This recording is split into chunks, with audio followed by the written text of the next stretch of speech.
everyone, Maria here. This time I will show you how I create the wigs for my art projects. The ways that I make them varies depending on the styling afterwards.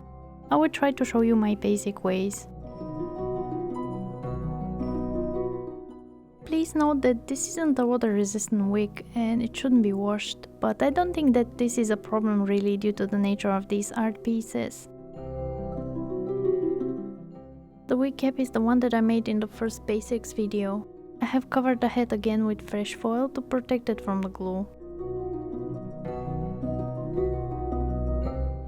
And the wefts that I made in the previous video. You can see that I left the glue line larger so that they won't tangle. Sharp scissors to be able to cut the wefts without any waste. And I like to use precision tweezers to handle the wefts better.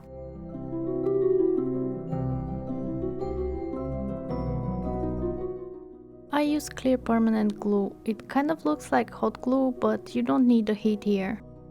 And it releases fumes, so I make sure to have ventilation during this step.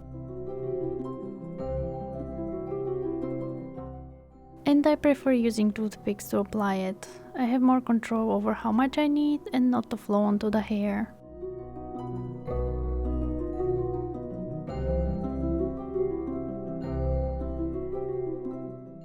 When I glue the bottom rows, I try to space the wefts wider. And when I reach the top of the cap, I glue them a little closer together.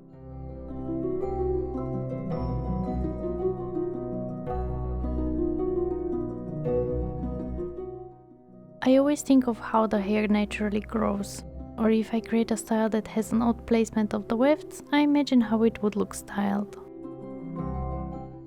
Here are a few points that I keep in mind every time I'm making a wig.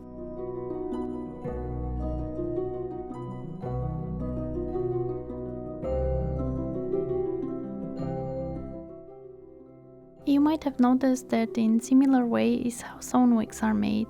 I glue them in such way because I like how arranged they are and it isn't complicated unless a certain style demands it.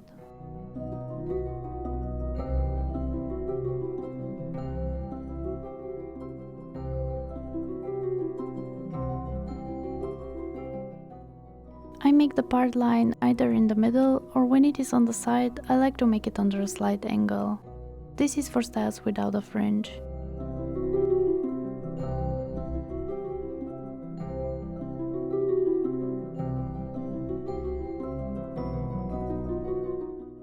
And for this type of wig, I glue the wefts in a circle around the head, but towards the part line it gets squished. The direction of the top wefts depends on that of the part line.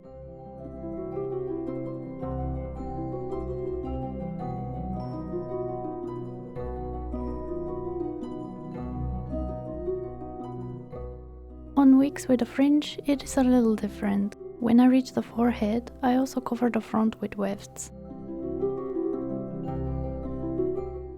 I keep gluing the rest in a circle, keeping the natural hair growth in mind. And I do this until the cap is not visible anymore.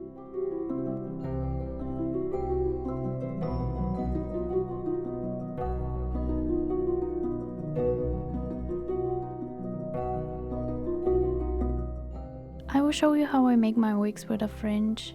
I chose this type of wig because I find it more complicated than without. And both styles share a very similar way of gluing the wefts. I also don't even have to cut a fringe if I want to make a part line that is kind of hidden. I will show you how that looks later.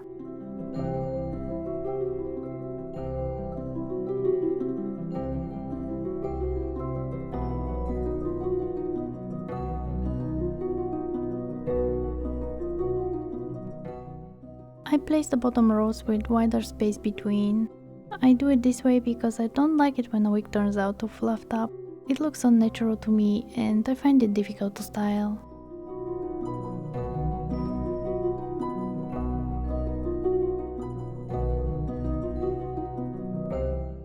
Towards the top, I space them closer to hide the cap.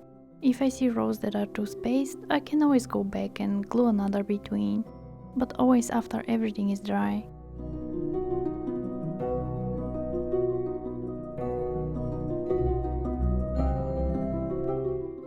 Since this is a wig with a fringe, when I reach the forehead, I cover it with a weft. If I would make it without, I would just continue gluing the rest in a circle that slowly gets squished and forms a part line.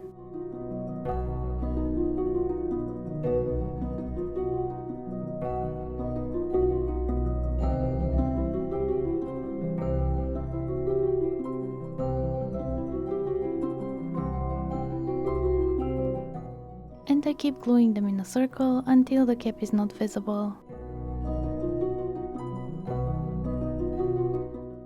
This is how the wig looks before adding the last two wefts that hide the glue. Because my way is to make them in circles, there is only a dot of glue on top that is left.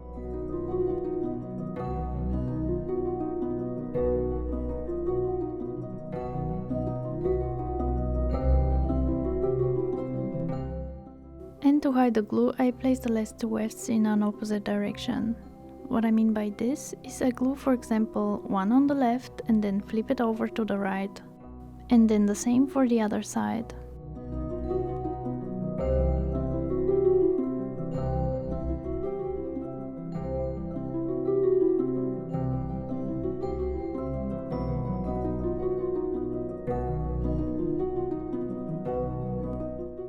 While the glue is still wet, I push them as closer as possible.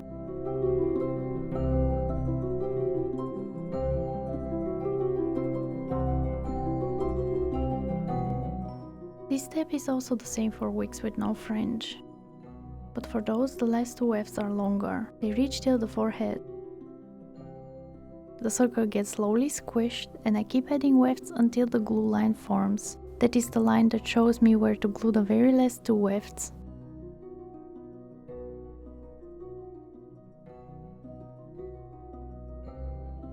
To summarize that, the difference between the two is that for part line wigs, I don't cover the forehead with a weft.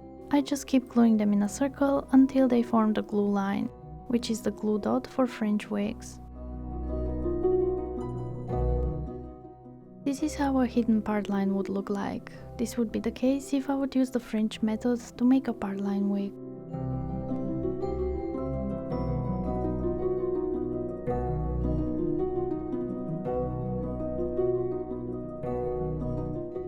From here, I style the wigs depending on how I need them for my projects.